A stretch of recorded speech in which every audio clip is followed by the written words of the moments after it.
ಏನಪ್ಪ ನಾವು ಬಾಳೆ ಇವತ್ತು ಯಾಕೆ ಚಾಯ್ಸ್ ಮಾಡ್ಕೊಳಕತ್ತಿದ್ವಿ ಅಂತಂದ್ರೆ ಇವತ್ತು ನಮ್ಮ ದೊಡ್ಡ ರೈತರು ಏನದಾರಲ್ಲ ಅವ್ರಿಗೆ ಲೇಬರ್ದ ಪ್ರಾಬ್ಲಮ್ ಭಾಳ ಆಗಾಕತ್ತೈತಿ. ಈಗ ನಮ್ಮ ಶಾರ್ಟ್ ಡ್ಯೂರೇಷನ್ ಕ್ರಾಪ್ಗಳಾದಂಥ ತರಕಾರಿಗಳಾಯಿತು, ಹಣ್ಣಿನೂ ಆಯಿತು, ಅದ್ರಾಗ ಏನಾಗಿದಾವು ಕೆಲವೊಂದಿಷ್ಟು ಬೆಳೆಗಳಿಗೆ ಲೇಬರ್ ಪ್ರಾಬ್ಲಮ್ ಭಾಳ ಆಗಿರೋದ್ರಿಂದ ನಮಗೆ ಕಬ್ಬು ಮತ್ತು ಬಾಳೆ ಎರಡು ಇವತ್ತು ಅಲ್ಟರ್ನೇಟ್ ಕ್ರಾಪ್ ಆಗಿ ನಮಗೆ ರೈತರಿಗೆ ಬಹಳಷ್ಟು ಅನುಕೂಲ ಆಗಿದಾವೆ. ಯಾಕಂದ್ರೆ ಇವತ್ತು ಬಾಳೆ ಬೆಳೆದಂಥ ನೆಲಕ್ಕೆ ಕಬ್ಬು ಸೂಕ್ತ ಆಗತೈತಿ, ಕಬ್ಬಿನ ನೆಲಕ್ಕೆ ನಮಗೆ ಬಾಳೆನೂ ಸೂಕ್ತ ಆಗತೈತಿ. ನಾವು ಭಾಳ ಸಲ ಹೊಲಗೋದಾಗ ನೋಡಿದೀವಿ, ನಾವು ಕಬ್ಬು ರೊಟೇಷನ್ ಮಾಡಿದಾಗ ಯಾವ ಕ್ರಾಪ್ ಮಾಡ್ಬೇಕಂತೇಳಿ ರೈತರಿಗೆ ಬಹಳಷ್ಟು ಗೊಂದಲದಾಗದೀವಿ. ಸರ್ ತಮ್ಮ ಪರಿಚಯ ಅಷ್ಟು ಹೇಳ್ಕೊಡ್ರಿ ಸರ್. ನಮ್ಮ ಹೆಸರು ಶಂಕರ್ ನಾಗಣ್ಣವ್ರ ಅಂತ ಹೇಳ್ರಿ. ನಂದು BSc ತೋಟಗಾರಿಕೆ ರೀ. 2011 ನಂದು ಅರಬಾವಿ ಕಾಲೇಜ್ನಾಗ ತೋಟಗಾರಿಕೆ ಕಂಪ್ಲೀಷನ್ ಮಾಡಿ ನಾವು ಸೀದಾ ಹೊಲಕ್ಕೆ ಬಂದೇವ್ರಿ. ನಾವು ಹೊಲನೂ ಮಾಡ್ತೀವಿ, ಜೊತೆಗೆ ನಮ್ದು ನರ್ಸರಿನೂ ಕಬ್ಬಿನ ಸಸಿ ಮತ್ತೆ ಬಾಳೆ ಸಸಿ ಎಲ್ಲ ತೋಟಗಾರಿಕೆ ಹಣ್ಣಿನ ಬೆಳೆಗಳೆಲ್ಲ ಮಾಡ್ತೀವಿ. ಎಲ್ಲಾನು ಮಾಡ್ತೀವಿ. ನಮ್ದು ಒಂದು 17 ಎಕರೆ ಹೊಲ ಐತ್ರಿ. ಹೌದ್ರಿ. ಹೊಲದಾಗೂ ಆಲ್ಮೋಸ್ಟ್ ಎಲ್ಲಾ ವೆರೈಟಿನೂ ಬೆಳಿತೀವ್ರಿ. ತರಕಾರಿ ಐತ್ರಿ, ಪಾಲಿಯೋಸ್, ಕ್ಯಾಪ್ಸಿಕಮ್ ಬೆಳಿತೇನ್ರಿ. ಆಮೇಲೆ ಈ ವರ್ಷ ಪೊಮೊಗ್ರೆನೇಟ್ ಹಾಕತ್ತೇನ್ರಿ 2 ಎಕರೆ. ವೆಜಿಟೇಬಲ್ಸ್ ನಮ್ಗೆ ರೆಗ್ಯುಲರ್ ಒಂದು 5-6 ಎಕರೆ ವೆಜಿಟೇಬಲ್ಸ್ ಇರ್ತೈತ್ರಿ. ನಾವು ಮೂಲತಃ ಹುಕ್ಕೇರಿ ತಾಲೂಕು ನೊಗನಿ ಹಾಳದವ್ರಿ. ಪ್ರಾಪರ್ ನಮ್ದು ನೊಗನಿ ಹಾಳದಾಗೂ ಲ್ಯಾಂಡ್ ಐತ್ರಿ, ಇಲ್ಲಿ ಕೊಣ್ಣೂರಾಗೂ ಲ್ಯಾಂಡ್ ಐತ್ರಿ. ಗುಂಪು ಬಾಳೆ ಕಾನ್ಸೆಪ್ಟ್ ಹೆಂಗೈತಂದ್ರ ರೀ, ಮೊದಲೆಲ್ಲ ಏನು ನಮ್ದು ದೇಶಿ ಬಾಳೆ ಇತ್ತಲ್ರಿ, ಜವಾರಿ ಬಾಳೆ ಅಂತೀವ್ರಲ್ಲ, ರಾಜಾಪುರಿ ರೀ. ಆ ಬಾಳೆ ಏನ್ ಮಾಡ್ತಿದ್ರು ಅಂದ್ರೆ ಸುಮಾರು ಒಮ್ಮೆ ಹಚ್ಚಿಬಿಟ್ರಿ ಅಂದ್ರೆ 10, 15, 20 ವರ್ಷ ತನಕ ಮೇಂಟೈನ್ ಮಾಡಿದವ್ರದಾರ್ರಿ. ಅದಕ್ಕ ಏನಿತ್ರಿ ಅವಾಗಿನ ಟೈಮ್ನಾಗ ಬಾಳೆ ನ್ಯಾಚುರಲ್ ಆಗಿನ ಬೆಳಿತಿದ್ವು, ಡಿಸೀಸ್ಗಳು ಕಡಿಮೆ ಇದ್ವು, ಅವಾಗಿನ ರೋಗಗಳು ನಮ್ ಸಿಗಾಟೋಕ ಅದು ಕಡಿಮೆ ಇತ್ರಿ. ಆಮೇಲೆ ಇದು ಕಡಿಮೆ ಇತ್ತು. ನಾವು ಏನ್ ಮಾಡ್ತಿದ್ವಿ ಅಂದ್ರೆ ಅವಾಗ ರೈತರೆಲ್ಲರೂ ಹಚ್ಚಿ ಸಗಣಿ ಗೊಬ್ಬರ ಯೂಸ್ ಮಾಡ್ತಿದ್ವಿ. ಲ್ಯಾಂಡು ತಾಕತ್ತಿದ್ದು ರೀ, ಫರ್ಟೈಲ್ ಇದ್ದು, ಹಿಂಗಾಗಿ ರೋಗಗಳು ಕಡಿಮೆ ಇದ್ವು. ಈಗ ಬರ್ತಾ ಬರ್ತಾ ಏನಾಗಿತ್ತು ಅಂದ್ರೆ ರೀ, ಡಿಸೀಸ್ ಪಾಪ್ಯುಲೇಷನ್ ಜಾಸ್ತಿ ಆಗಿತ್ರಿ. ನಮ್ಮಲ್ಲಿ ಸಿಗಾಟೋಕ ಬರತೈತ್ರಿ, ಬಂಚಿ ಟಾಪ್ ಬರತೈತ್ರಿ, ಎರ್ವಿನಿಯಾ ಬರಾಕತೈತ್ರಿ. ಎರ್ವಿನಿಯಾ ಅಂತೇಳಿ ಬ್ಯಾಕ್ಟೀರಿಯಲ್ ರಾಟಿಂಗ್ ಬರಾಕತೈತ್ರಿ ಮೇಜರ್ ಆಗಿ. ನಮ್ಮಲ್ಲಿ ಸಿಗಾಟೋಕಿಂತನೂ ಮೇಜರ್ ಆಗಿ ಕಾಡಾಕತ್ತಿದ್ದು ಎರ್ವಿನಿಯಾ ಕಾಡತೈತ್ರಿ. ಬಟ್ ಬಹಳಷ್ಟು ರೈತಿಗೆ ಅದ್ರದ್ದು ಗೊತ್ತಿಲ್ಲ. ಎಲ್ಲರೂ ಏನ್ ತಿಳ್ಕೊಕತ್ತಾರ ಚುಕ್ಕಿ ರೋಗ ಬರತೈತಿ ಅಂತೇಳಿ. ಇದ್ರ ಜೊತೆಗೇನೆ ಕೆಳಗ್ ಬೇರಿಗೆ ಎರ್ವಿನಿಯಾ ಬ್ಯಾಕ್ಟೀರಿಯಲ್ ರಾಟಿಂಗ್ ಸ್ಟಾರ್ಟ್ ಆಗಿರ್ತೈತ್ರಿ. ಅದು ಅಟ್ಯಾಕ್ ಆತಂದ್ರೆ ಗ್ರೋತ್ ಬಹಳ ಸ್ಲೋ ಆಗ್ತೈತ್ರಿ. ಅವಾಗ ಈಸಿಲಿ ಸಿಗಾಟೋಕ ಅಟ್ಯಾಕ್ ಆಗ್ತೈತಿ, ಯಾಕಂದ್ರೆ ಗಿಡ ವೀಕ್ ಆಗಿರ್ತೈತ್ರಿ. ವೀಕ್ ಆ ಟೈಮ್ನಾಗ ಸಿಗಾಟೋಕ ಪಾಪ್ಯುಲೇಷನ್ ಸ್ಪ್ರೆಡ್ ಆಗ್ತೈತ್ರಿ. ಈಗ ನಿಮ್ ಪ್ರಕಾರ ಸರ್ ಯಾವ ಸೈಜ್ದಾಗ ಮಾಡಿದ್ರೆ ನಮ್ಗೆ ಒಳ್ಳೇದ್ರಿ? ನೀವೀಗ ಗುಂಪು ಬಾಳೆ ಪದ್ಧತಿ ಮಾಡ್ತೇನೆ ಅಂದ್ರೆ ಮಿನಿಮಮ್ ಅಂದ್ರೆ ಒಂದು 15 ಫೂಟ್ ಡಿಸ್ಟೆನ್ಸ್ ಇಟ್ಕೋರಿ. 12ರಿಂದ 15 ಫೂಟ್ ಡಿಸ್ಟೆನ್ಸ್ ಇಟ್ಕೋರಿ. ಮತ್ತೆ ಗುಂಪು ಬಾಳೆ ಮಾಡ್ತೇನಪ್ಪ ಅಂತೇಳಿ ಅಂದ್ರೆ ನೀವು ಲೆಫ್ಟ್ ನೇಚರ್ ನಡೆಯಂಗಿಲ್ಲ, ಅಂದ್ರೆ ಬಿಟ್ಟು ಹಚ್ಚಿ ಬಿಟ್ರಾಗ ನಡೆಯಂಗಿಲ್ಲ. ಗುಂಪು ಬಾಳೆ ಮಾಡಿದ್ರು ಸಹಿತ ನೀವು ಮೇಂಟೈನ್ ಮಾಡ್ಬೇಕು. ನೀವು ಎಲ್ಲೇ ಹೋಗ್ಲಿ, ನೀವು ಇವತ್ತು ಬಾಳಿನೇ ಇರ್ಲಿ, ಕಬ್ಬ ಇರ್ಲಿ, ಏನೇ ಇರ್ಲಿ, ಸಂಖ್ಯೆ ಬಹಳ ಇಂಪಾರ್ಟೆಂಟ್ ಐತ್ರಿ. ನೀವು ನಮ್ಮ ಜವಾರಿ ಬಾಳೆದು ಏನಾಗ್ತಾವ್ರಿ, ಸಿಕ್ಕಾಪಟ್ಟೆ ಮರಿ ಬರ್ತಾವ್ರಿ. ಗುಂಪು ಬಾಳೆ ಮಾಡಿದೇನೆ ಅಂತೇಳಿ 8-10 ಮರಿ ಮೇಂಟೈನ್ ಮಾಡ್ರಿ ಅಂದ್ರ ಫುಡ್ ಸಫಿಶಿಯಂಟ್ ಆಗುದಿಲ್ರಿ. ಅದಕ್ಕೆ ಏನಿರ್ತೈತ್ರಿ, ನೀವು ಒಂದು 10x10 ಮಾಡ್ತಿರೋ, ಇಲ್ಲ 10x15 ಮಾಡಿದಿರ ಅಂತ ಇಟ್ಕೊಡ್ರಿ. ಎಷ್ಟಾಯ್ತ್ರಿ, ಒಂದು 150 ಸ್ಕ್ವೇರ್ ಫುಟ್ನಾಗ ಎಷ್ಟು ಕೂಡ ಕುಡಿರ್ಬೋದ್ರಿ. ನಮ್ಮ 150 ಸ್ಕ್ವೇರ್ ಫುಟ್ನಾಗ ಬಾಳ ಅಂದ್ರೆ ನಮ್ಗೆ ಎಷ್ಟ್ರಿ, 4ರಿಂದ 5 ಗಿಡ ಕುಂಚ್ಕೋಬಹುದು. ಯಾಕಂದ್ರೆ ಅದು ಪರ್ ಚದರ್ ಸ್ಕ್ವೇರ್ ಫುಟ್ ಮ್ಯಾಗ ನಮಗೆ ಅಲ್ಲಿ ಬಿಸಿಲು ಗಾಳಿ ಸಿಗ್ತಿರ್ತೈತ್ರಿ. ಅದಕ್ಕೆ ಸಫಿಶಿಯಂಟ್ ಆಗಿ ಫುಡ್ ರೂಟ್ ಡೆವಲಪ್ಮೆಂಟ್ ಆಗಕ್ಕೆ ಅದಕ್ಕೊಂದು ಸ್ಕ್ವೇರ್ ಫೀಟ್ ಏರಿಯಾ ಅಂತ ಹೇಳ್ಬೇಕಾಗ್ತೈತಿ. ಅಂದ್ರೆ ಈಗ ನೀವು ಹೇಳೋ ಪ್ರಕಾರ ನ್ಯಾಚುರಲ್ ಆಗಿ ನಾವು ಬಾಳೆ ಬೆಳಕ್ಕೆ ಈಗಿನ ಇದ್ರೊಳಗೆ ಸಾಧ್ಯ ಇಲ್ರಿ. ನೀವು ನ್ಯಾಚುರಲ್ ಅಂತಂದ್ರೆ ಸಕರ್ಸ್ ಮೇಂಟೈನ್ ಮಾಡ್ಬೇಕ್ರಿ. ನೀವು ಕೆಮಿಕಲ್ ಕೊಡ್ತಿರೋ ಬಿಡ್ತಿರೋ ಅದನ್ನ ನಾವು ಹೇಳಂಗಿಲ್ಲ. ಆದ್ರೆ ಅದ್ರದ್ದು ಏನ್ ಮರಿ ಸಂಖ್ಯೆ ಏನೈತ್ರಲ್ಲ ನೀವು ಮೇಂಟೈನ್ ಮಾಡಬೇಕು. ಬಾಳೆ ಅಂತಂದ್ರೆ ನೀವು ಗುಂಪು ಬಾಳೆ ಮಾಡ್ತೇನೆ ಅಂದ್ರೆ 3-4 ಮೇಂಟೈನ್ ಮಾಡಿ. ಅದು ಹೆಂಗ್ ಮೇಂಟೈನ್ ಮಾಡ್ಬೇಕ್ರಿ, ಸ್ಟೇಜ್ ವೈಸ್ ಮೇಂಟೈನ್ ಮಾಡ್ಬೇಕ್ರಿ. ಒಂದು ಫ್ಲವರಿಂಗ್ ಆಗಿರ್ಬೇಕ್ರಿ, ಒಂದು 4 ತಿಂಗಳದ್ದು ಇರ್ಬೇಕು, ಒಂದು ಈಗ ಮರಿ ಬರ್ತಿರ್ಬೇಕು. ನೀವು 4 ಒಂದೇ ಸ್ಟೇಜ್ ಮೇಂಟೈನ್ ಮಾಡ್ರಿ ಅಂದ್ರೆ ಅಲ್ಲೂ ಪ್ರಾಬ್ಲಮ್ ಆಗ್ತದೆ. ನ್ಯೂಟ್ರಿಯೆಂಟ್ಸ್ ಬ್ಯಾಲೆನ್ಸ್ ತಪ್ಪತೈತ್ರಿ. ಆಮೇಲೆ ಹೈಟ್ ವೇರಿಯೇಷನ್ಗಳು ಆಗಂಗಿಲ್ಲ, ಕಾಯಿ ಸೈಜ್ ತುಂಬಂಗಿಲ್ರಿ. ಮೇಜರ್ ಆಗಿ ನಮ್ಮ ಜವಾರಿ ಬಾಳೆ ಒಳಗೆ ಸಮಸ್ಯೆ ಬಂದಿರೋದು ಏನ್ರಿ, ಕಾಯಿ ಸೈಜ್ ಬರ್ಬೇಕು. ಕಾಯಿ ಸೈಜ್ ಬರಲಿಲ್ಲ ಅಂತಂದ್ರೆ ಮಾರ್ಕೆಟ್ನಾಗ ಡಿಮ್ಯಾಂಡ್ ಇಲ್ಲ. ಮಾರ್ಕೆಟ್ನಾಗ ನಾವು ಅದಕ್ಕೆ ಚಲೋ ಪ್ರೈಸ್ ಸಿಗ್ಬೇಕಪ್ಪ ಅಂದ್ರೆ ಕಾಯಿ ತುಂಬಿದ್ ಇರಬೇಕು, ಶೈನಿಂಗ್ ಇರಬೇಕು, ಚಲೋ ಕಾಯಿ ಸೈಜ್ ಬಂದಿತ್ತಂದ್ರೆ ನೀವು 60, 70, 100 ರೂಪಾಯಿ ಡಜನ್ ಮಾರ್ಬೋದು. ಅದೇ ಕಾಯಿ ಸಣ್ಣ ಹಿಡಿದಿತ್ತಂದ್ರೆ 20, 30 ರೂಪಾಯಿ. ಸರ್ ಈಗ ನಿಮ್ಮ ಪ್ರಕಾರ ನೀವು ತಿಳ್ಕೊಂಡ್ರೆ ಸಾಕಷ್ಟು ಅನುಭವಗಳಿದ್ರಿ, ತಳಿ ಯಾವ್ದು ಒಳ್ಳೇದ್ರಿ, ರೈತಗೆ ಯೋಗ್ಯವಾದ ತಳಿ ಯಾವ್ದ್ರಿ ನಿಮ್ಮ ಪ್ರಕಾರ? ನೋಡ್ರಿ, 3 ತಳಿಗೂ 3 ತರನಾದಂತಹ ಒಂದು ಬೆನಿಫಿಟ್ ಐತ್ರಿ, ಇಲ್ಲ ಅಂತ ಹೇಳಂಗಿಲ್ಲ. ನೀವು ಎಕನಾಮಿಕಲ್ ಆಗಿ ಥಿಂಕ್ ಮಾಡಿದಾಗ ನೀವು ಇವತ್ತು G9 ಬಗ್ಗೆ ಮಾತಾಡ್ಬೇಕಂದ್ರೆ ರೀ, G9 ಹೆಂಗ್ರಿ, 1 ಟೈಮ್ ಹಾರ್ವೆಸ್ಟಿಂಗ್ ಆಗ್ತೈತಿ, ಕ್ಯಾಶ್ ಕ್ರಾಪ್ ರೀ. ಒಮ್ಮೆ ರೈತಿಗೆ ಎಕ್ಸ್ಪೋರ್ಟ್ ಮಾಡಿದ್ರೆ ಚಲೋ ಕ್ರಾಪ್ ಬರ್ತೈತಿ. ಅದ್ರ ಜೊತೆಗೆ ರೇಟ್ ಕಡಿಮೆ ಇರ್ತೈತಿ, ಇಲ್ಲಿ ಹೆಚ್ಚು ಬರ್ತೈತಿ. ಅದು ಬರ್ತೈತಿ ಅಷ್ಟ್ರಿ 25, 30, 35 kg ಅದು ಬರ್ತೈತಿ. ನಿಮ್ಗಾದ ಟೈಮ್ನಾಗ ಒಂದು 10ರಿಂದ 15 ರೂಪಾಯಿ ರೇಟ್ ಸಿಕ್ಕರು ಒಂದು ಗೊನಿಗೆ ಎಷ್ಟಾಯ್ತ್ರಿ, 400ರಿಂದ 500 ರೂಪಾಯಿ ರೇಟ್ ಆಯ್ತ್ರಿ. ಅದ ನಮ್ಗೆ ಜವಾರಿ ರೀ 10 ರಿಂದ 15 kg ಬರ್ತೈತಿ, 30 ರೂಪಾಯಿ ರೇಟ್ ಸಿಗ್ತೈತಿ. ಸೊ ನಿಮಗೂ ಅಲ್ಲಿ ರೊಕ್ಕ ಎಷ್ಟು ಬಂದಂಗ ಆತ್ರಿ, 400 ರಿಂದ 500 ರೂಪಾಯಿ ಟಾರ್ಗೆಟ್ನಾಗನ ಬರ್ತೈತಿ. ಸೇಮ್ ಎಲ್ಲ ರೀ, ಅದ್ರದ್ದು ತೂಕಕ್ಕ ಅದ್ರದ್ದು ರೊಕ್ಕಕ್ಕ ಅದು ಸಮಾನ ಇರ್ತೈತ್ರಿ, ಇದ್ರ ತೂಕಕ್ಕ ಇದ್ರದ್ದು ರೊಕ್ಕಕ್ಕ ಸಮಾನ ಇರ್ತೈತ್ರಿ. ಬಟ್ ಜವಾರಿ ಹೆಂಗೈತಂದ್ರ ರೀ, ನೀವು ಲಾಂಗ್ ಟರ್ಮ್ ಮೇಂಟೈನ್ ಮಾಡ್ಬೋದು. ರೈತಿಗೆ ಇದೊಂದು ಬೆನಿಫಿಟ್ ರೀ ಜವಾರಿ. ಲಾಂಗ್ ಟರ್ಮ್ ಅಂದ್ರೆ ಕರೆಕ್ಟ್ ಆಗಿ ಮೇಂಟೈನ್ ಮಾಡಿದ್ರೆ 10 ವರ್ಷ ತನಕ ಕ್ರಾಪ್ ಮೇಂಟೈನ್ ಮಾಡಿದವ್ರದಾರ. ಬಟ್ ನಮ್ ಜೀನಿಂದಾಗ ಹಂಗಾಗಿಲ್ರಿ. 2 ಬಹಳ ಮೇಂಟೈನ್ ಮಾಡಿದ್ರೆ 3ನೇದ್ರಿ, 4ನೇದಕ್ಕಂದ್ರೆ ಡಿಸೀಸ್ ಬಾಳ ಬಂದಿರ್ತೈತ್ರಿ ಅದಕ್ಕೆ. ಯಾಕಂದ್ರ ಅಲ್ಲಿ ಎರ್ವಿನಿಯಾ ಐತ್ರಿ, ಮತ್ತ ಸ್ವಲ್ಪ ಫ್ಯೂಚರಿಯಂ ವಿಲ್ಟ್ ಆಯ್ತು, ಆಮೇಲೆ ನಮ್ಮ ಸಿಗಾಟೋಕನು ಬಾಳ ಕಾಡ್ತೈತ್ರಿ. ಸರ್ ಇನ್ನೊಂದ್ರಿ, ನಾವ್ ಬಾಳಿ ಮಾಡೋ ಟೈಮ್ದಾಗ ಈ 3 ತಳಿ ಕೂಡಿಸಿ ಒಂದ ಪ್ಲಾಟ್ದಾಗ ಮಾಡ್ಬೋದನ್ರಿ? ಮಾಡ್ಬೋದಲ್ರಿ, ಅದಕ್ಕೇನ್ ಸಮಸ್ಯೆ. ಜೀನಕ ಜಾಸ್ತಿ ಈಗ ಡಿಸೀಸ್ ಬರ್ತೈತಿ ಅಂತ ಹೇಳ್ರಿ, ಜವಾರಿಗೆ ಸ್ವಲ್ಪ ನ್ಯಾಚುರಲ್ ಮೇಂಟೈನ್ 50% ಆದ್ರೂ ನಡೀತೈತ್ರಿ. ಅದಕ್ಕೆ ನೋಡ್ರಿ, ಡಿಸೀಸ್ ಅಂತೂ ಇಲ್ಲದ ಪ್ಲಾಟ್ ಯಾವ್ದು ಇಲ್ಲ. ಜವಾರಿಗಾದ್ರೂ ಬರೋದನ್ನ, ಜೀನಕಾದ್ರೂ ಬರೋದು, ಏಲಕ್ಕಿಗಾದ್ರೂ ಬರೋದು, ಎಲ್ಲಾನು ಮೇಂಟೈನ್ ಮಾಡಬೇಕು. ರೋಗ ಬಂದೈತೆ ಅಂದ್ಮೇಲೆ ನಾವು ಪ್ರಿಕಾಷನ್ ತಗೊಳಬೇಕಾಗ್ತೈತ್ರಿ. ಅದಕ್ಕೇನು ಸಂಬಂಧ ಇಲ್ರಿ. ನೋಡ್ರಿ, ಪ್ಲಾಟ್ ನ ಡಿಸೀಸ್ ಅಂತೂ ಇರತೈತೆ. ಈಗ ಇದರಿಂದ ಅದಕ್ಕೆ ಸ್ಪ್ರೆಡ್ ಆಗ್ತೈತಿ ಅನ್ನೋಕ್ ಬರಂಗಿಲ್ಲ ನಮಗ. ಅದರದ್ದು ಈಗ ಜವಾರಿಗಾದ್ರೂ ಬರತೈತೆ ರೋಗ, ಬರಂಗಿಲ್ಲ ಅಂತ ಅನ್ನಂಗೆ ಇಲ್ರಿ. ನಾವು ಜವಾರಿ ಪ್ಲಾಟ್ ಅಟ್ಟೆ ಮೇಂಟೈನ್ ಮಾಡ್ತಾರಪ್ಪ ಅಂದ್ರೆ ರೋಗ ಬರಂಗಿಲ್ಲ ಅನ್ನಕ್ ಆಗಂಗಿಲ್ರಿ. ಅದಕ್ಕಾದ್ರೂ ಬರೋದನ್ನ ಮೇಂಟೈನ್ ಮಾಡ್ಬೋದು. ಅಂದ್ರೆ ಹೆಂಗೈತ್ರಿ, ಇದನ್ನ 3 ತಳಿ ಮೇಂಟೈನ್ ಮಾಡೋರಿಗೆ ಸ್ವಲ್ಪ ಈಗ ಲೋಕಲಿ ಮಾರ್ಕೆಟ್ ಮಾಡಕ್ ಈಜಿ ಇರ್ತೈತ್ರಿ. ಊರಾಗ ಮಾರವ್ರ ಇರ್ತಾರ, ಇಲ್ಲ ಮನಿಗ್ ಬಂದ್ ಒಯ್ತಾರ್ರಿ, ನಮಗ ಎಲ್ಲಾನು ಕೇಳ್ತಿರ್ತಾರ, ಏಲಕ್ಕಿನೂ ಕೇಳ್ತಾರ, ಜವಾರಿನೂ ಕೇಳ್ತಾರ, ಜೀನನು ಕೇಳ್ತಾರ ಅನ್ನೋರು ಇರ್ತಾರ್ರಿ. ಕೆಲವೊಬ್ರು ಈಗ ನಮ್ಮಲ್ಲಿ ಇಲ್ಲೊಬ್ರು ಮುರುಗೋಡ್ ಹತ್ರ ಒಬ್ರು ರೈತ್ರಿ ಬಾಳಿ 3 ತರ ಬಾಳಿ ಮಾಡಿದಾರ್ರಿ. ಅದ್ರೊಳಗನ ಇಂಟರ್ ಕ್ರಾಪ್ ಪಪ್ಪಳಿನೂ ಮಾಡಿದಾರ. ಈಗ ಅದ ಪ್ಲಾಂಟ್ ನಮ್ದು ಯಾಕಪ್ಪ ಅಂತಂದ್ರ ಅವ್ರು ಲೋಕಲ್ ಮಾರ್ತಿರ್ತಾರೆ. ದಿನ ನಮಗೆ ಎಲ್ಲಾನು ಅಟೆಂಡ್ ಹೋಗ್ತಾವ್ರಿ. ದಿನ ಒಂದ್ 10 ಪಪ್ಪಾಯಿಕಾಯಿ ಮಾರ್ತಾವ್ರಿ, 1-2-3 ಗಡ ಬಾಳೆಹಣ್ಣು ಮಾರ್ತಾವ, ಎಲ್ಲಾನು ವೆರೈಟಿ ಕೇಳ್ತಿರ್ತಾರೆ. ಹಂಗೂ ಮಾಡ್ತಾರೆ.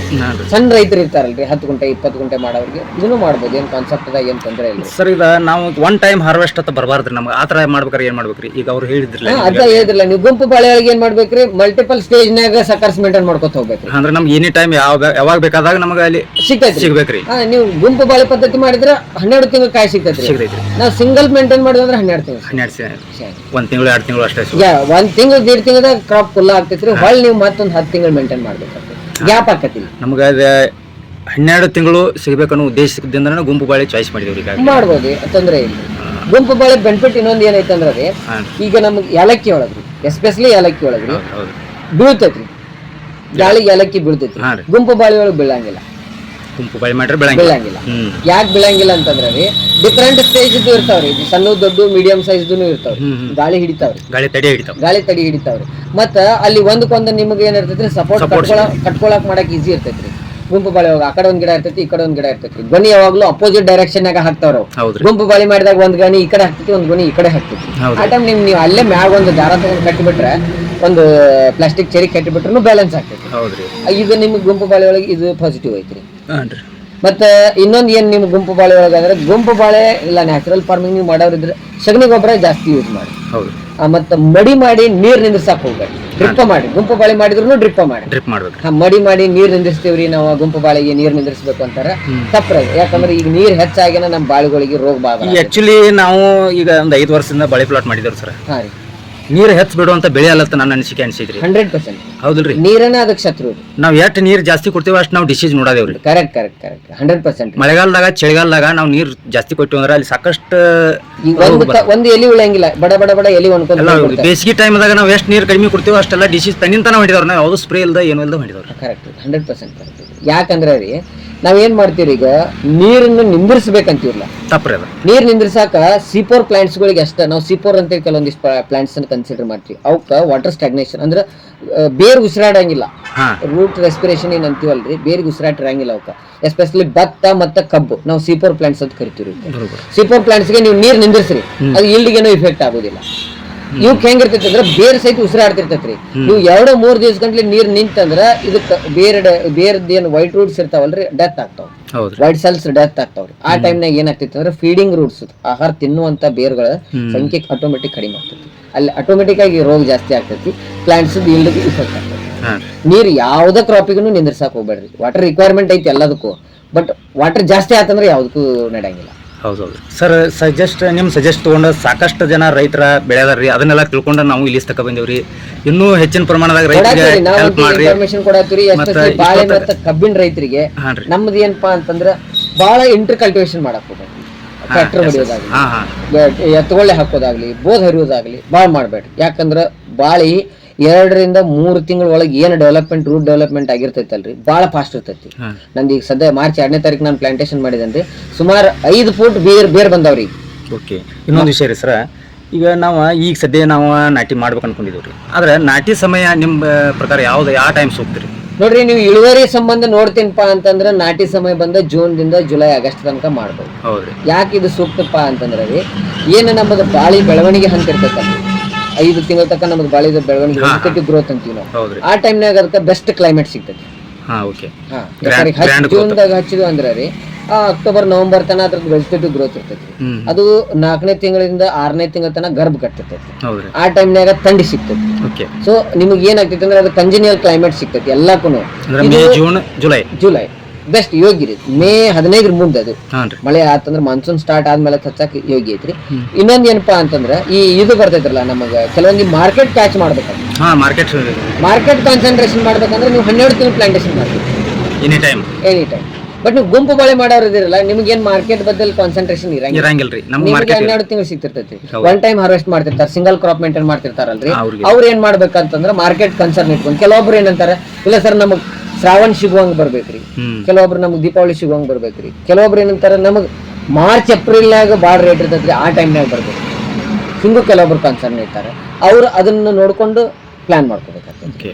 ಮತ್ತೆ ಎಸ್ಪೆಷಲಿ ಯಾಲಕ್ಕಿ ಬಾಳೆ ಮಾಡವ್ರಿ, ಏಪ್ರಿಲ್ ಮೇ ಜೂನ್ ರೀ, ಜೂನ್ 15 ಇರ್ತಕ್ಕ ಈ 3 ತಿಂಗಳೊಳಗ ಯಾಲಕ್ಕಿ ಬಾಳಿ ಒಳಗ ಗಿಡದಾಗ ಗೊಣಿ ಇರಬಾರ್ದ್ರಿ. ಈ ತಿಂಗಳದಾಗ ಏಪ್ರಿಲ್ ಮೇ ಜೂನ್ ಈ 3 ತಿಂಗಳದಾಗ ಗೊಣಿ ಇರಬಾರ್ದು. ಆ ಟೈಪ್ ಅವ್ರು ಮೇಂಟೈನ್ ಮಾಡ್ಕೋಬೇಕು. ಯಾಕಂದ್ರೆ ಈ ಟೈಮ್ನಾಗ ಗಾಳಿ ಪ್ರಮಾಣ ಭಾಳ ಗೊಣಿ ಇತ್ತಪ್ಪ ಅಂತಂದ್ರೆ ಬೀಳುವಂತ ಚಾನ್ಸಸ್, ಮತ್ತೆ ಇದು ಒಮ್ಮೆ ಲಾಸ್ ಆತಂದ್ರೆ ಇಡೀ ಪ್ಲಾಟ್ ಲಾಸ್ ಕಂಪ್ಲೀಟ್ ಆಗಿ ಒಂದು ಗೊಣಿನೂ ಸಿಗಂಗಿಲ್ಲ, ಹಂಗೂ ಲಾಸ್ ಆಗಿದೆ ಅವ್ರು. ಅದಕ್ಕೆ ಇದನ್ನ ಸ್ವಲ್ಪ ಅವಾಯ್ಡ್ ಮಾಡ್ಕೋಬೇಕು. ಆ ಸಲುವಾಗಿನ ನಾವು ಲೇಟ್ ಮಾಡಿ ಜೂನ್ದಾಗ ಅದು ಪ್ಲಾಂಟೇಶನ್ ಮಾಡ್ಕೊಂಡ್ರಿ ಅಂತ ತಿಳ್ಕೊಂಡು, ಜೂನ್ದಾಗ ಪ್ಲಾಂಟೇಶನ್ ಮಾಡ್ಕೊಂಡ್ರಿ ಅಂದ್ರೆ ನಿಮ್ಗೆ ಏಪ್ರಿಲ್ ಕಂದ್ರೆ ಹಾರ್ವೆಸ್ಟಿಂಗ್ ಮುಗಿತೈತಿ.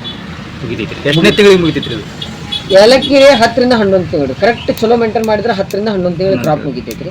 ಜವಾರಿ 11 ರಿಂದ 12 ತಿಂಗಳು. ಜವಾರಿ G9 11 ರಿಂದ 12. ಈಗ ನಾವು ಪ್ಲಾಂಟೇಶನ್ ಮಾಡಿ ಅಂದ್ರೆ ನೆಕ್ಸ್ಟ್ ಈ ಟೈಮ್ ಕನ ನಮಗೆ ಹಾರ್ವೆಸ್ಟ್ ಆಗುತ್ತೆ. ಆಲ್ಮೋಸ್ಟ್ ಜವಾರಿ ಸ್ವಲ್ಪ ಡಿಲೇ ಆಗ್ತೈತ್ರಿ, ಏಲಕ್ಕಿ ಅರ್ಲಿ ಬರ್ತೈತಿ. ನಮ್ಮ ಏರಿಯಾಕ್ಕೆ ಏಲಕ್ಕಿ ಸ್ವಲ್ಪ ಹೆಂಗೈತ್ರಿ, ಸಾಧ್ಯ ಆದಷ್ಟು ಇದನ್ನ ಮಾಡ್ಕೊಂಡಷ್ಟು ಚಲೋ. ಈ ಏನ್ ನಮ್ದು ಏಪ್ರಿಲ್ ಮೇ ಜೂನ್ ಅವಾಯ್ಡ್ ಆಗುವಂಗ್ ಮಾಡ್ಕೊಂಡ್ರೆ ಬೆಸ್ಟ್ ಸರ್. ಈಗ ನೀವು ಸಸಿ ತಯಾರು ಮಾಡಿದಿರಿ, ಆಮೇಲೆ ಇದು ನಿಮ್ದು ನಮ್ಮ ಕರ್ನಾಟಕದಾಗ ಎಲ್ಲೆಲ್ಲಿಗೆ ಹೋಗ್ತಾವ್ರಿ?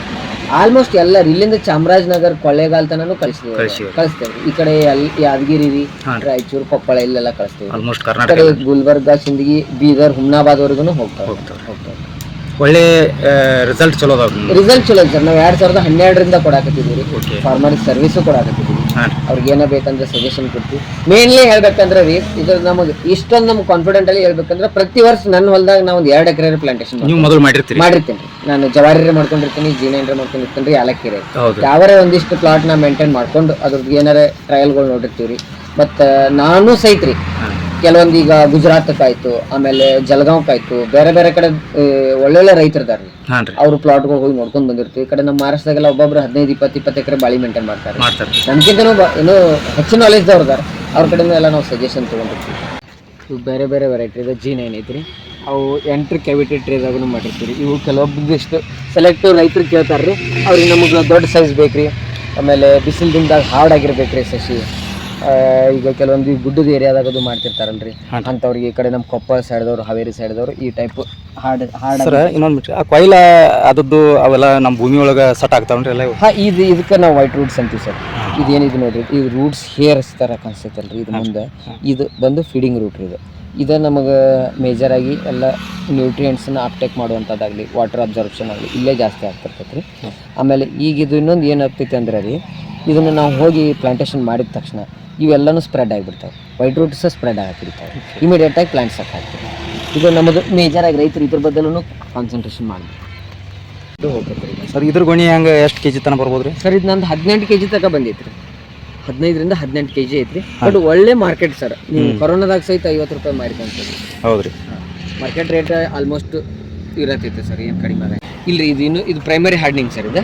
ಇದನ್ನ ನಾವು ಮತ್ತೆ ಸೆಕೆಂಡರಿ ಹಾರ್ಡ್ನಿಂಗ್ ಬಿಸಿಲಾಗಿ ಇಟ್ಕೋತೀವಿ. ಇದೊಂದಿಷ್ಟು ಪಾರ್ಸೆಲ್ ಅಂದ್ರೆ ಡಬಲ್ ನೆಟ್ ಹಾಕೊಂಡಿರ್ತೀವಿ. ಈ ನೆಟ್ನಾಗ ಪ್ರೈಮರಿ ಹಾರ್ಡ್ನಿಂಗ್ ಮಾಡ್ಕೋತೀವಿ. ಇದಾದ್ಮೇಲೆ ಸೆಕೆಂಡರಿ ಹಾರ್ಡ್ನಿಂಗ್ ಬಿಸಿಲಾಗಿ ಇಡ್ತೀವಿ, ಅಂದ್ರೆ 50% ನೆಟ್ನಾಗ ಇಡ್ತೀವಿ. ಥರ್ಡ್ಗೆ ಏನು ಕೊಡ್ಬೇಕಂದ್ರೆ ನಾವು 1 ದಿವಸ 2 ದಿವಸ ಹೊರಗೆ ಇಟ್ಟು ಕೊಟ್ಟು ಪೂರ್ತಿ ಬಿಸಿಲಾಗಿ ಬಿಸಿಲಾಗಿ, ಇಲ್ಲಾಂದ್ರೆ ಹೋಗಿ ರೈತರು ಹೊಲದಾಗಾದ್ರೂ ಇಟ್ಕೊಳ್ತೀವಿ. 2 ದಿವಸ ಇಟ್ಕೊಂಡ್ರೆ ಅಂದ್ರೆ ಕಂಪ್ಲೀಟ್ ಆಗಿ ಹಾರ್ಡ್ನಿಂಗ್ ಸಿಕ್ಬಿಡ್ತೈತಿ. ಇದು ವೈಟ್ ಹೇರ್ಸ್ ಅಂತೀರಿ, ರೂಟ್ ಹೇರ್ಸ್ ರೀ, ಈ ರೀತಿ ಡೆವಲಪ್ ಆಗಿರ್ತಾರೆ.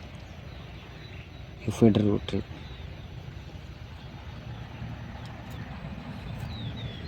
ಇದಕ್ಕೆ ಏನಾಗ್ತೈತೆ ರೀ, ನೀರು ನಾವು ಫ್ಲಡ್ ಇರಿಗೇಷನ್ ಮಾಡೋದು, ನೀರು ನಿಂದ್ರಿಸೋದು ಮಾಡ್ತೀವಲ್ರಿ, ಆ ಟೈಮ್ನಾಗ ಏನಾಗ್ತೈತೆ ಅಂದ್ರೆ ಇಲ್ಲೆಲ್ಲನೂ ಎರ್ವಿನಿ ಅಂತ ಒಂದು ಬ್ಯಾಕ್ಟೀರಿಯಾ ಅಟ್ಯಾಕ್ ಆಗ್ತೈತ್ರಿ. ಅದು ಬ್ಯಾಕ್ಟೀರಿಯಾ ಅಟ್ಯಾಕ್ ಆಗ್ತಂದ್ರೆ ಇಲ್ಲಿ ಒಳಗೆ ಗಡ್ಡಿ ಕೊಳಿತಿರ್ತೈತ್ರಿ. ಗಡ್ಡಿ ಕೊಳಿತಪ್ಪ ಅಂತಂದ್ರೆ ಆಟೋಮೆಟಿಕ್ ಆಗಿ ಈ ಥರದ್ದು ಗ್ರೋತ್ ಸ್ಲೋ ಆಗ್ತೈತಿ. ಕೆಲವೊಂದು ಸರಿ ಏನಾಗ್ತೈತಿ ರೀ, ಕೆಳಗಿನ ಎಲ್ಲಿ ಒಣಕೋತ ಹೋಗ್ತಾವ್ರಿ. ಯಾಕಂದ್ರೆ ಇದು ನ್ಯೂಟ್ರಿಯೆಂಟ್ಸ್ ಕಡಿಮೆ ಆದಾಗ ಭಾಳ ಏನು ಮಾಡ್ತೈತೆ ಅಂದ್ರೆ ರೀ, ಇದಕ್ಕೆ ಫರ್ಟಿಲೈಸರ್ ಕಡಿಮೆ ಆಯಿತು, ನ್ಯೂಟ್ರಿಯೆಂಟ್ಸ್ ಕಡಿಮೆ ಆಯ್ತು ಅಂದ್ರೆ ಲೋವರ್ ಲೀವ್ಸ್ ಇದಾಗ್ತೈತೆ ರೀ, ಒಣ್ಕೊಂತ ಹೋಗ್ತಾವ್ರಿ. ಹೋಗಿ ಲಾಸ್ಟಿಗೆ ಗಿಡ ಒಣಗಿ ಬಿಡ್ತೈತಿ. ನೀವು ಕೆಲವೊಂದು ಸರಿ ನೋಡಿರ್ಬೇಕ್ರಿ, ಜವಾರಿ ಬಾಳೆ ಒಳಗೆ ಬರೀ ಗೊನಿ ಅಷ್ಟೇ ಇರ್ತೈತಿ, ಎಲೆ ಎಲ್ಲ ಒಣಗಿ ಬಿಟ್ಟಿರ್ತಾವ್ರಿ. ಒಣಗಿರ್ತಾವ್ರಿ. ಕಾರಣ ಅಂತಂದ್ರೆ ಅದು ಕೆಳಗೆ ಎರ್ವಿನಿಯಾ ಅಟ್ಯಾಕ್ ಆಗಿರ್ತೈತಿ. ಎರ್ವಿನಿಯಾ ನಮ್ಮಲ್ಲಿ ಇದು ಕಡಿಮೆ ರೀ. ಏನ್ರಿ ಸೂಡೋಸ್ಟೆಮ್ ವಿವಿಲ್ ಅಂತೀವ್ರಿ ನಾವು. ಅಂದ್ರೆ ಅದು ದಿಂಡಿನೊಳಗೆ ಹೋಲ್ ಹಾಕಿ ಹೋಗ್ತೈತ್ರಿ.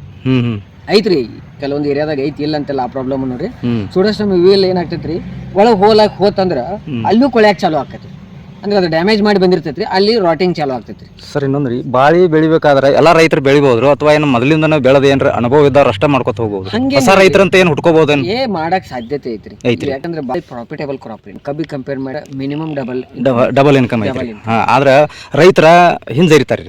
ಕಾರಣ ಗೊತ್ತಾಗಂಗಿಲ್ರಿ. ಇಲ್ಲ, ಕಾರಣ ಅಂತಂದ್ರೆ ಸಮಸ್ಯೆಗಳು ಭಾಳ ಅದಾವ್ರಿ ಬಾಳಿ ಒಳಗೆ. ಇಲ್ಲ ಅಂತ ಟೈಮ್ನಾಗ ನೀವು ಏನ್ ಮ್ಯಾನೇಜ್ ಮಾಡಿದ್ರು ನೀವು ಫೇಲ್ಯೂರ್ ಆಗ್ತೀರಿ. ಯಾಕೆ ಫೇಲ್ಯೂರ್ ಆಗ್ತೀರಿ ಅಂದ್ರೆ ಫರ್ಟಿಲೈಸರ್ ಅಪ್ಟೇಕ್ ಆಗೋದಿಲ್ರಿ, ರೋಗಗಳು ಹೆಚ್ಚಾಗ್ತಾವು, ಕೆಲವೊಂದು ಸೂಟೇಬಲ್ ಆಗಿಲ್ಲ. ಅದನ್ನು ಮೊದಲು ಕನೆಕ್ಟ್ ಮಾಡಬೇಕು. ವಾಟರ್ ಟೆಸ್ಟ್ ಮತ್ತು ಸಾಯಿಲ್ ಟೆಸ್ಟ್ ಮಾಡಿ.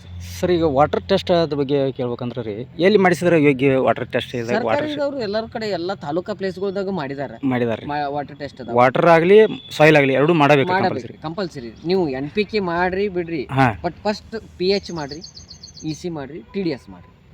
ಇವು 3 ನಿಮಗೆ ಫ್ಯಾಕ್ಟ್ರಿ ನಿಮ್ಮ ಹೊಲದ್ದು ನಿಮ್ಮ ನೀರಿನ ಬದಲ ಒಂದು ಜನರಲ್ ಆಗಿ ಗೊತ್ತಿತ್ತಪ್ಪ, ನನ್ನ ಹೊಲ pH ಹೆಚ್ಚೈತೆ ಅಂದ್ರೆ ನಾ ಏನು ಮಾಡಬೇಕು, ಯಾವ ಫರ್ಟಿಲೈಸರ್ ಕಡಿಮೆ ಯೂಸ್ ಮಾಡಬೇಕು. ಕೆಲವೊಂದು ಗೊತ್ತಿರಂಗಿಲ್ಲ ರೀ. pH ಹೆಚ್ಚಿದ್ರು ಮತ್ತೆ ಹೆಚ್ಚಾಗುವಂಥ ಫರ್ಟಿಲೈಸರ್ ಕೊಡ್ತಿರ್ತೀವಿ. ಆ ಟೈಮ್ನಾಗ ಆಟೋಮೆಟಿಕ್ ಆಗಿ ಮತ್ತೆ ಹೆಚ್ಚಾಗ್ತೈತಿ. ಕೊಟ್ಟಂಥ ಫರ್ಟಿಲೈಸರ್ ಸಹಿತ ಬ್ಲಾಕ್ ಆಗಿ ಹೋಗ್ಬಿಡ್ತೈತಿ. ನಾವೇನು ಹೇಳ್ತಿರ್ತೀವಿ ರೈತರಿಗೆ, ಇಲ್ರಿ ಇದನ್ನೆಲ್ಲ ಫರ್ಟಿಲೈಸರ್ ಕೊಡ್ರಿ ಅಂತೀವಿ. ಇಲ್ರಿ ಸರ್ ಕೊಟ್ಟಿವಿ, ಆದ್ರೂ ನಿಮ್ಮದು ಇಳುವರಿ ಬಂದಿಲ್ಲ ಅಂತಾರೆ. ಕಾರಣ ಅಂತಂದ್ರೆ ಇವನ್ ಮೊದಲು ಅಲ್ಲಿ ಸೈಡ್ ಫ್ಯಾಕ್ಟ್ರಿ ಇವು ಹಾಕಿರ್ತಾವ್ರಿ. ಅದನ್ನ ಮೊದಲು ನೀವು ಒಂದು ರಿಪೋರ್ಟ್ ಮಾಡ್ಕೇಶನ್ ನಮಗೆ ಹೇಳಿದ್ರಿ ಅಂತಂದ್ರೆ, ಸರ್ ಇಷ್ಟ ಐತ್ರಿ, pH ಜಾಸ್ತಿ ಐತಿ ಸರ್, ಏನು ಮಾಡಬೇಕು ಅಂತಂದ್ರೆ ಅದಕ್ಕೆ ಸೊಲ್ಯೂಷನ್ಸ್ ಅದಾವೆ. ಜಿಪ್ಸಮ್ ಯೂಸ್ ಮಾಡಿ, ಅಮೋನಿಯಂ ಫಾರ್ಮ್ನಾಗಿದ್ದಂಥ ಫರ್ಟಿಲೈಸರ್ಗಳು ಯೂಸ್ ಮಾಡ್ಬೇಕು. ಅದಕ್ಕೆ ಎಲ್ಲದಕ್ಕೂ ಸೊಲ್ಯೂಷನ್ಸ್ ಅದಾವೆ, ಅವನ್ನೆಲ್ಲನೂ ನಾವು ಸಜೆಸ್ಟ್ ಮಾಡ್ತೀವಿ ರೀ. ಸರ್ ಈಗ ಬಾಳಿ ನಾಟಿ ಮಾಡ್ತೀವಿ ರೀ, ಅದಕ್ಕೆ ಪ್ರತಿ ತಿಂಗಳಿಗೊಮ್ಮೆ ಈಗ ಡೋಸ್ ಆಗಲಿ ಏನಾಗಲಿ ಎಲ್ಲ ನೀವು ಸ್ವಲ್ಪ ಮಾಹಿತಿ ಕೊಡ್ತಿರ್ಬೇಕು. ಡೋಸ್ ಐತ್ರಿ, ಚಾರ್ಟ್ ಐತ್ರಿ, ಚಾರ್ಟ್ ಮಾಡಿದಿರಿ ಅದನ್ನ ನಮ್ಮ ಹೊಲದಾಗನ ರೆಡಿ ಮಾಡಿದ್ದೀವಿ. ಆ ಥರ ಒಂದು ಚಾರ್ಟ್ ಮೇಂಟೈನ್ ಮಾಡ್ಕೊಂಡು ನೀವು ಹೇಳಿದಂಗೆಲ್ಲ ರೈತರಿಗೆ ಕೇಳ್ಕೊಂಡು ಮಾಡಿದ್ರಿ ಅಂದ್ರೆ ಈಲ್ಡ್ ಎಷ್ಟೆಷ್ಟು ಬಂದವ್ರಿ ಸರ್ ನಿಮ್ಮ ಒಂದು ಇದ್ರೊಳಗೆ ಅಂಡರ್ದಾಗ ಬಂದು? ಸರ್ ನೋಡ್ರಿ, ಜವಾರಿ ಈಲ್ಡ್ ಬಂದಿದ್ದು ನಿಮಗೆ ಸರಿ ಸುಮಾರಾಗಿ 15ರಿಂದ 20 ಟನ್. ದಿನ ಸ್ಪ್ರೇ ಮಾಡಬೇಕು, ದಿನ ಹಾರ್ವೆಸ್ಟಿಂಗ್ ಮಾಡಬೇಕು, ಮ್ಯಾನ್ಯುವಲಿ ಅಂತ ವರ್ಕ್ ಇಲ್ಲ ಇದರಲ್ಲಿ. ನಾವು ಹಚ್ಚಿ ಒಂದು 3 ತಿಂಗಳು ಅಷ್ಟೇ ಕೆಲಸ ಐತ್ರಿ ಇದ್ರಾಗ. G9 ಈಲ್ಡ್ ಹೆಚ್ಚು ಬರ್ತೈತ್ರಿ, ರೇಟ್ ಕಮ್ಮಿ ಸಿಗೈತ್ರಿ. ಈಲ್ಡ್ ಹೆಚ್ಚು ಬರ್ತೈತ್ರಿ.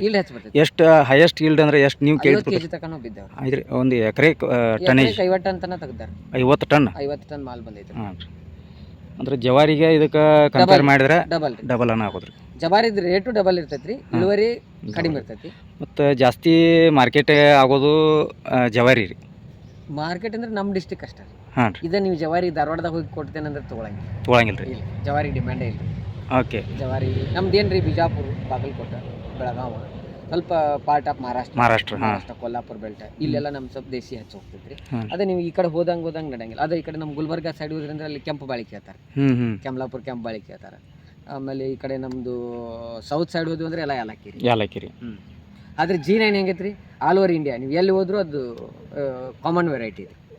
ಅದಕ್ಕೆ ಡಿಮ್ಯಾಂಡ್, ಎಕ್ಸ್ಪೋರ್ಟ್ ಡಿಮ್ಯಾಂಡೂ ಐತ್ರಿ. ಮತ್ತು ಇವು ನಮ್ಮ ಲೋಕಲ್ ವೆರೈಟಿಗಳು ಎಕ್ಸ್ಪೋರ್ಟ್ ಆಗಂಗಿಲ್ಲ, ಲೋಕಲ್ ಕನ್ಸಂಪ್ಷನ್ ಅಷ್ಟೇ ರೀ. ಫಾರ್ಮರ್ಸಿಗೆ ಏನು ಬೇಕಾಗಿತ್ತು ಸರ್, ಡೆಪ್ತ್ ನಾಲೆಜ್ ಕೊಡ್ಬೇಕು. ಹೌದ್ರಿ, ಡೀಪ್ ನಾಲೆಜ್ ಕೊಡ್ಬೇಕು. ಸುಮ್ಮನೆ ಮೇಲೆ ಹೇಳುವಂಗಿಲ್ಲ ರೀ, ಇದನ್ನು ಮಾಡಿದರೆ ಇದಾಗ್ತದೆ ರೀ. ಎಲ್ಲ ಅವ್ರು ಫರ್ಟಿಲೈಸರ್ ಇದನ್ನ ಮಾಡ್ಬೇಕಾದ್ರೆ ಅವರು ಒಂದೆಲ್ಲ ನಿಮ್ಮಂತವ್ರ ಕಡೆ ನಾಲೆಜ್ ತೊಗೊಂಡನ ಮಾಡ್ಬೇಕ್ರಿ. ಯಾಕೆ ಹಿಂಗ ಯಾಕಾಗತ್ತೈತ್ರಿ, ಇದು ಯಾಕೆ ಇದಕ್ಕಾಗಿ ಈ ಗೊಬ್ಬರನ ಯಾಕೆ ಕೊಡ್ಬೇಕು, ಅವ್ರು ಸ್ವಲ್ಪ ಐಡಿಯಾ ತಗೋಬೇಕ್ರಲ್ಲ. ಎಲ್ಲಾನು ಇದನ್ನ ಮಾಡೋಕ್ಕಿಂತ ಈಗೇನು ಇನ್ಫಾರ್ಮೇಶನ್ ಗೂಗಲ್ನಾಗ ಸಿಕ್ಕಾಪಟ್ಟೆ ಐತ್ರಿಲ್ಲ, ಅದನ್ನ ಯೂಸ್ ಮಾಡ್ಕೋಬೇಕ್ರಿ. ಸಕ್ಸಸ್ ಫಾರ್ಮರ್ಸ್ ಭಾಳ ಜನ ಅದಾರ ಬೆಳೆದವ್ರು, ಅವ್ರನ್ನೆಲ್ಲ ಸ್ವಲ್ಪ ಅಪ್ರೋಚ್ ಮಾಡಿದ್ರೆ ಸಿಗ್ತೈತಿ. ಇನ್ಫಾರ್ಮೇಶನ್ ಸಿಗತೈತಿ, ಅಷ್ಟ ರಾಂಗ್ ಇನ್ಫಾರ್ಮೇಶನ್ ಸಿಗತೈತಿ. ಹಂಗೆ ಹೇಳ್ತೀನಿ ಅಂತ ತಪ್ಪಿಲ್ರಿ. ನಾ ಭಾಳ ಯೂಟ್ಯೂಬ್ ರೆಫರೆನ್ಸ್ಗಳು ಮಾಡಿದ್ದೀನಿ. ರಾಂಗ್ ಇನ್ಫಾರ್ಮೇಶನ್ ಭಾಳ ಸಿಗತೈತಿ. ಹೌದೌದ್ರಿ. ಏನಾಗಿರ್ತೈತಿ ಅದನ್ನ ಅನುಭವ, ಏನೋ ಒಂದು ವ್ಯೂಸ್ಗೋಸ್ಕರ ಏನೋ ಒಂದು ಇದನ್ನ ಮಾಡಕತ್ತಾರು. ಏನೋ ಎಸ್ಪೆಷಲಿ ನಮ್ಮ ಈ ಮರಾಠಿದವ್ರು, ನೀವು ಅಗ್ರಿಕಲ್ಚರ್ದಾಗ ನೋಡ್ರಿ, ಮಹಾರಾಷ್ಟ್ರದವ್ರು ಭಾಳ ಫಾರ್ವರ್ಡ್ ಅದಾರ್ರಿ ಯೂಟ್ಯೂಬ್ನಾಗ. ಬಟ್ ಆ ಲೆವೆಲಿಗೆ ನಮಗೆ ಇನ್ಫಾರ್ಮೇಶನ್ ಕರೆಕ್ಟಾಗಿ ರೀಚ್ ಆಗತ್ತೆ ಆಗಂಗಿಲ್ಲ ರೀ. ಭಾಳ ಫೇಕ್ ನ್ಯೂಸ್ ಬರೋದವ್ರಿ. ಆಮೇಲೆ ರೈತರಿಗೆ ಕನ್ಫ್ಯೂಸ್ ಆಗುವಂಥ ಮಾಹಿತಿಗಳು ಬರೋದವ್ರಿ. ಎಲ್ಲಾನು ಹೇಳ್ತಾರೆ, ಹಿಂಗೂ ಹೇಳ್ತಾರೆ, ಹಿಂಗೂ ಅಕ್ಯುರೇಸಿ ಇಲ್ಲ. ಅಕ್ಯುರೇಟ್ ಮಾಹಿತಿ ಕೊಡುವಂಥವ್ರ ಯೂಟ್ಯೂಬ್ದಾಗೆ ಉಳ್ಕೊಂಡು ಏನಾಗೈತ್ರಿ, ರೈತರು ಮೊಬೈಲ್ ಹಿಡ್ಕೊಂಡು ವಿಡಿಯೋ ಮಾಡ್ಕೊತ ಕುಂಡ್ರಾಕಾಗಲ್ಲ. ಆಕ್ಚುಲ್ ರೈತರು ಮಾಡಕ್ಕಾಗಿಲ್ಲ ರೀ. ಅವ್ರು ಏನು ಮಾಡ್ತಾರ್ರಿ, ಭಾಳಷ್ಟು ಜನ ಈಗ ನನಗೆ ಹೇಳ್ತೇನೆ ರೀ, ನಾನೇ ಯಾವ್ದಾರು ಒಂದು ವಿಡಿಯೋ ಅಪ್ಲೋಡ್ ಮಾಡಿನಿ ಅಂದ್ರೆ ಬರೀ ಒಂದು ಫೇಸ್ಬುಕ್ನಾಗ ನಾನು ಕಬ್ಬಿನ ಒಂದು ವಿಡಿಯೋ ಅಪ್ಲೋಡ್ ಮಾಡೀನಿ ರೀ, 1,20,000 30,000 ವ್ಯೂಸ್ ಹೋಗಿತ್ತು. ಅದು ಅಲ್ಲಿ ಏನಾಗ್ಬಿಡ್ತೈತಿ ರೀ, ನಾವು ಅದನ್ನ ಫೋನ ಮೇಂಟೈನ್ ಮಾಡ್ಕೊಂಡು ನಿಂದಿರ್ಬೇಕಾಗ್ತೈತಿ. ಈ ನಮ್ಮ ರೈತರಾಗಲಿ ಯಾರಾಗಲಿ ಒಂದು ಜನ ಏನು ತಿಳ್ಕೊಂಡೈತಿ, ಯಾವ್ದು ಫೇಕ್ ನ್ಯೂಸ್ ಐತಿಲ್ಲ ಅದ್ರ ಬೆನ್ನೈತಿ ಹೋಗ್ತಾರೆ. ಒಳ್ಳೆ ನ್ಯೂಸ್ ಯಾವ್ದೈತಿಲ್ಲ ಅದನ್ನ ಒಲ ಕೊಡಂಗಿಲ್ಲ. ಈಗ ನಮ್ಮ ಯೂಸ್ ಎಷ್ಟು ಬರೋರಿ, ಭಾಳ 5,000 10,000 ಇಷ್ಟರೊಳಗೆ ಇದಾವ್ರಿ. ನಾವು ಇನ್ಫಾರ್ಮೇಶನ್ ಶೇರ್ ನಮ್ಮ ಕಡೆ ಒಳ್ಳೇದೈತಿ, ನಮಗೆ ಬೇಕಾದ ವಿಷಯ ಐತೆ ಅನ್ನೋದ್ಲಿ ನಾವು ಇನ್ನೊಂದು 4 ಜನ ನೋಡ್ರಿ ಸಾಕು. ಒಂದು 100 ಜನ ನೋಡ್ರು ಅವ್ರಿಗೊಂದು ತಿಳುವಳಿಕೆ ಬಂದ್ರೆ ಸಾಕು. ಕಾನ್ಸಂಟ್ರೇಷನ್ ಮಾಡೋಕ್ಕಿಂತನೂ ನಾವು ಮಾಡಿದ ಯೂಸ್ ಎಷ್ಟು ಉಪಯೋಗ ಆಗೈತಿ ಎಷ್ಟೇ ರೀ. ನಾವು ಏನು ಹೆಚ್ಚಿಗೆ ಲಾಭ ತಗೊಳ್ಳಿ ಆಯ್ತು. ಸಾಕಷ್ಟು ನಮ್ಮ ಈಗ ವಾಟ್ಸಪ್ ಗ್ರೂಪ್ಗಳ ಮುಖಾಂತರ ನಾವು ಸಾಕಷ್ಟು ರೈತರಿಗೆ ಮಾಹಿತಿಗಳನ್ನ ಕೊಡ್ತಿರ್ತೀವಿ ರೀ. ಮತ್ತು ಹಿಂಗೆ ಯೂಟ್ಯೂಬ್ ಮುಖಾಂತರ ಒಂದು ಸ್ವಲ್ಪ ಏನೋ ಕೊಡ್ಬೋದು ರೀ. ನಾವು ತಿಳ್ಕೊಂಡ ಕೊಡೋರಿ. ನಿಮ್ಮಂತಾರೆ ನೀವು ಜ್ಞಾನಗಳು ಇರ್ತೈತಿ, ನಿಮ್ಮ ಜ್ಞಾನ ನಾವು ತಗೊಳ್ಳೋರಿ. ನಮ್ಮ ಜ್ಞಾನ ನೀವು ತಗೊಳ್ಳೋರಿ. ಭಾಳ ಯೂಟ್ಯೂಬ್ನಾಗ ಇಲ್ಲ ಎಲ್ರಿ. ಮತ್ತು ಅಲ್ಲಿ ಫಾರ್ಮರ್ಸ್ ಓನ್ ಯೂಟ್ಯೂಬ್ಗಳು ಅದಾವ್ರಿ. ಎಲ್ಲರೂ ಪ್ರತಿಯೊಬ್ಬ ಫಾರ್ಮರ್ಸ್ ಎಲ್ಲ ಯೂಟ್ಯೂಬ್ ಅದಾವ. ಇನ್ಫಾರ್ಮೇಷನ್ ಭಾಳ ಬರ್ತೈತಿ. Okay sir, thank you sir. ಜೊತೆಗೆ ಒಂದು ಬಾಳೆದ ಬಗ್ಗೆ ಒಳ್ಳೆಯ ಮಾಹಿತಿ ಕೊಟ್ರಿ. ನಿಮ್ಗೆ ತುಂಬ ಧನ್ಯವಾದಗಳು. ನಮಸ್ಕಾರ ರೀ.